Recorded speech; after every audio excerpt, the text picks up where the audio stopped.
Stardust, Chapter 21, Part 2. Brace for evasive action, we're approaching the battleship now, came the command over the passenger cabin intercom, and the remaining members of Strike 1 grasped their harnesses. Lana rocked forward and back with the momentum of the Skyranger as it twisted and turned to avoid whatever danger was going on outside, and she pointedly didn't look at the now empty seat in the passenger cabin. I should say something, anything. Lena racked her mind for some sort of pity comment to alleviate the mortal fear that now filled the room, but her eyes settled on Matt and his helmeted gaze was still directed at her, and her mood instantly soured. God damn it, Matt, why couldn't you just have played along? Any further thoughts on the situation back at base disappeared as the Skyranger's ramp cracked open to flood the compartment with the roar of the wind, as well as the sounds of the conflict outside. When the muted purple hue of the alien battleship came rushing up to the ramp, Lana hit the quick release button on her harness and ran down the ramp. Matt was right behind her, followed by the rest of Strike 1. Big Sky never came to a full stop, and the moment the last soldier made it down the ramp, it was already ascending. Strike 2 boiled at a Kingfisher in a similar manner nearby, and Lana could see further down the hull of another Skyranger depositing a strike team in the midsection of the battleship. She was just about to turn and make her mad dash to what appeared to be an access hatch in the aft section when she noticed flashes of silver. 3 silver discs detached themselves from the hull and unfolded into shapes that reminded the shotgunner of the spiny fish that she had seen at the zoo when she was just young. 2 pairs of fins jutted out from their sides, as well as a whip-like segmented tail from their aft sections gave them a rather predatory look, and they zoomed towards the Skyranger in the central section like sharks scenting blood. Before Lana could call out a warning, bright gold lines of fire spat from the discs towards the Skyranger. The pilot's reaction time was stellar as the VTOL engines roared to lift it out of danger, but a line of fire raked across the cockpit and its ascent quickly became uncontrolled. It began to spiral out of control directly towards the aft section of the battleship. Get down! Lana yelled as she hit the deck, and Strike 1 complied. Strike 2 must have noticed the attack and they dropped as well. The out-of-control Skyranger roared over their heads and collided with the aft deck with a horrible screech of twisted metal before coming to a halt just past the now impact-opened hatch. 3 discs followed their target's descent and began to zip towards the aft section to finish off their prey. But the dull roar of an aircraft's chin guns erupted and the first disc broke apart in a hail of bullets and tracers. The 2 remaining discs made nearly 90-degree turns to address the loitering Skyranger that had opened fire, which promptly cut its VTOL and engaged its primary engines to break away from the 2 discs in hot pursuit. With the immediate threats no longer present, the 2 aft strike teams rose and sprinted towards the hatch while keeping a wary eye on the Skyranger wrecked just beyond, until the ramp dropped with a clang and 2 bloody figures shuffled out. Strike 2, head inside! We'll assess the survivors and follow you in! Drzymski shouted over to the other team leader before heading over to the pair as they stumbled towards them. Crew Chief Eric Hellers and co-pilot Monica Levins were the only survivors, the first reported. A man in lighter flight armor with a cracked helmet and a rifle reported. The second was a short woman and despite her dark skin and hair, appeared to be as pale as a ghost. Drzymski and Halverson moved to help the pair towards the hatch. Are either of you injured? What's your status? I may have cracked a rib, but I'm no dead weight, sir, Eric said with a grimace as he straightened. Monica's response took a moment longer before she drew her pistol from her holster. I'm 100%, sir. The blood's not mine, she finally reported, though she looked rather nauseous as she finished her report. Good. Okay, you're with us for the duration.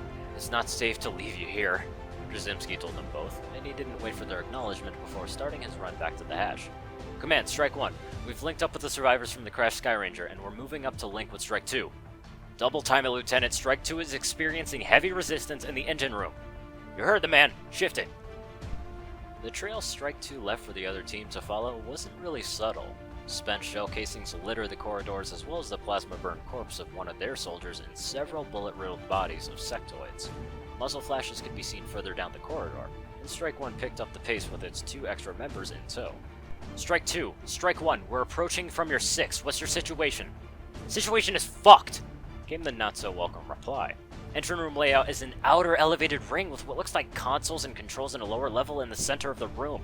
We're pinned by heavy infantry on the opposite side of the elevated ring. We got little bastards trying to flank us. Hit the suppressing position and my boys can take the little shits without any problem. Solid copy. Harris, Jenkins, no bullshit. with your wallflower equipment, can you get close enough to flush or kill the mutants? It will, Lana quickly said, and Matt simply nodded. Get to it then. Strike 1 will advance into the room and take cover to secure 2's flanks. Ellers, Levins, I want you to provide and covering fire from the door. Now move! Jasimski ordered, and Strike 1 flooded into the room. Lana sprinted around the outer ring, and Matt's footfalls were close behind her. The pair of soldiers caught sight of a trio of mutants firing plasma back at the doorway, and hadn't paid a single moment's attention to either soldier as they rounded the corner. You can't see me, I'm invisible. You can't see me, I'm invisible. Lana repeated over and over again in her head as she raised her shotgun and approached her first target. As with the mutants back in the train yard, these were all heavily armored save for their eyes and forehead, which might have proven a problem if Matt and Lana hadn't a way to walk up to point-blank range. The first mutant's head had exploded with a shotgun blast, while the second one took 3 precise taps to the head from Matt's rifle. The third turned to see its brethren drop to the deck and let out a bone-rattling roar and charged out for cover. Lana had a quick step out of its way to avoid the blind charge, and she unloaded a shotgun blast into its armored back as it ran past. The blast itself did a little damage beyond causing it to trip and stumble. Not one to let the opportunity pass by her, Lana racked her shotgun and unloaded another shot into the mutant's mostly unarmored right elbow. She racked the shotgun one more time and moved to take the kill shot, but she caught sight of Matt drawing his arc thrower. Lana stepped back as the mutant tried to rise, only for it to drop like a puppet with its strings cut, as Matt brought the arc thrower to its face and pulled the trigger. Command Strike 1, engine room is now secure. Solid copy, Strike 1. Strike 5 and 6 have secured the forward sections of the ship, but Strike 3 is in danger of being overrun. Rally your squad and reinforce them. Strike 5 will attempt to reinforce from the forward section. And Strike 4? The moment the question was asked, Lana wished she could snatch it out of the air and throw it away. Strike 4's insertion on the objective was not successful. Copy that. Strike 1 actual out. Jasimski hung his head over before turning to the room. Alright. Strike 1, form up. We got a job to do. Ellers, Levin, stay here. Reinforce Strike 2. Yes, sir. Both airmen reported, and Lana agreed with the order. Strike 2 had been through a meat grinder. One soldier died in the corridor to the engine room, while 2 more died in the ensuing firefight. 3 of the survivors were wounded to the point where they couldn't even move under their own power. The survivors of Strike 1 formed up and began to filter through the corridors towards the central section. Lana held up a fist to call a halt as she glanced around the corner. I see a body. Wait, that looks like one of ours. After confirming no movement down the hallway, Lana snaked around the corner and quick-stepped to the body. She stepped past the grisly sight to cover the hallway beyond where one of the soldiers following her reported. Okay, so he's from Strike 3, but I don't think I can identify the body. Command, this is Strike 1. We're almost at the central section. We found the remains of one of Strike 3. Status of the rest of the squad? Strike 3, it's gone silent. Bradford reported over the radio, and frustration was apparent in his normally unwavering voice. If survivors can be found, just retrieve them. Otherwise, your new objective is to link up with Strike 5 and secure the central section. Copy that. Strike 1 out. Jasimski closed the comm and motioned wordlessly from the team to move on. No more drill sergeant-inspired words of confidence followed the command. The corridor abruptly ended with an entrance to an elevated walkway above a large cargo bay or hangar. Signs of battle were everywhere, with burn marks and plasma on virtually every single surface in the room, as well as spent shell casings and bodies, both alien and human. Anderson and Zhang took up overwatch positions on the elevated walkway, as the rest of Strike 1 descended to check on the survivors. Command, we've located Strike 3 in the central section. There's no survivors. Jasimski reported dully through the comms. Copy that, Strike 1. Hold your positions and wait for Strike 5. They should be there, so... Jenkins, fall back now! Bradford's haggard tone switched to a harsh order in an instant, and Lana froze. She was mere feet away from one of the large glowing doors leading towards the forward section of the ship, and before she could step more than one leg span backward, a flat silvery disc pushed through the energy door. A glowing orb swept across the outer edge of the disc and locked onto Lana just as the disc began to spin and unfold. She tried to raise her shotgun to get a shot off, but the segmented tail unfolded mid-spin. Its wickedly bladed tip struck her just beneath her left shoulder with enough force to send her flying into the opposite bulkhead. Pain exploded all across her back and chest. She felt something break within her. Lana's vision blurred, and just for a brief moment, The only connection she had to the events around her was the screaming over the radio and the staccato reports of gunfire. Jenkins is down! Command, Strike 1, we have a disc inside of the central section. Jesus Christ, that thing is fast. Wait, reloading! Halverson, Harris, try and flank it and make it turn. I'll deploy heat as soon as it does. Alright, on it. Yes. Shit. Halverson's down. Potter, get back to cover now. Commander, we need Strike 5 here, right now. Lana slowly opened her eyes to see that the visor of her helmet was cracked. She reached up to pull it off her head, but her left arm refused to obey her commands. With a burst of Sato-voiced profanity, she tore off the helmet from her head and dropped it beside her before her eyes focused on something lying on the floor a few feet away from where she sat. It was her left arm. Well, crap, was all she could think before she tore her eyes off the spectacle of her own severed limb to see the state of the rest of the room. One of the snipers, Lana couldn't really tell which, was dragging the limp form of another soldier into cover.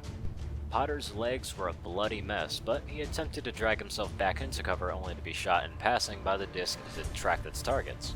Matt had somehow made it to the other side of the room and rattled off a handful of shots before the disc snapped in his direction. At that moment, Trzymski rose from cover with his rocket launcher primed and ready. The rocket launched with the speed of a lance thrown by an angry god, but the disc was even faster as it turned and fired at the approaching projectile.